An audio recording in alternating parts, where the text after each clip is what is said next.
अस्सलाम वालेकुम दोस्तों, आज 12 जनवरी 2026 दिन मंडे यानी सोमवार है। मुफ्ती शमाइल नदवी साहब फंसे मुसीबत में, अल्लाह खैर का मामला फरमाए, आमीन। दोस्तों, पूरी खबर क्या है आइए जान लेते हैं, सुन लेते हैं।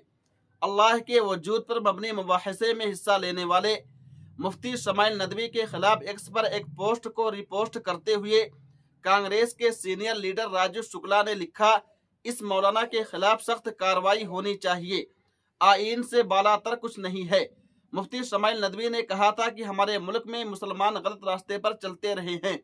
दरअसल नदवी के मज़कूरा बयान वाला वीडियो शुजाअत अली कादरी ने एक्स पर शेयर किया था। उसे रिपोस्ट करते हुए राजू शुक्ला ने कार्रवाई की मांग की और लिखा, इस मौलाना के खिलाफ सख्त कार्रवाई होनी चाहिए, आईन से बालातर कुछ नहीं है। मुफ्ती शमाइल नदवी ने कहा था कि हिंदुस्तान में मुसलमान गलत रास्ते पर चलते रहे हैं। उन्होंने हमेशा ये सोचा है कि सेकुलर हुकूमत और सियासी पार्टियां इनके मफाद में होंगी, लेकिन ऐसा नहीं है। उन्होंने कहा कि मुसलमान हमेशा अपने दीन से ऊपर आईन को रखते आए हैं, लेकिन ऐसा करना गलत था।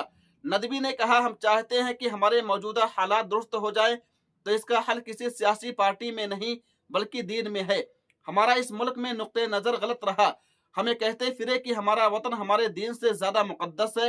हमें कहते रहे कि सेकुलर निज़ाम हमारे दीन से बेहतर है। हमें तय करते रहे कि फला दरबार से फैसला हो जाएगा तो हम इसे कबूल कर लेंगे। क्या ऐसा किया जा सकता है? अगर किसी मामले में अल्लाह ने कोई फैसला कर दिया है तो ये जायज़ नहीं कि हम उसके बजाय किसी और की बात माने। इसी बात को लेकर कुछ लोग मुफ्ती शमाइल नदवी साहब के खिलाफ कार्रवाई करने की मांग कर रहे हैं। दोस्तों, आप क्या कहते हैं? कमेंट बॉक्स में जाकर के ज़रूर बताइए। तब तक आप हमें इजाज़त दीजिए। अल्लाह हाफिज़, अपना ख्याल रखिएगा।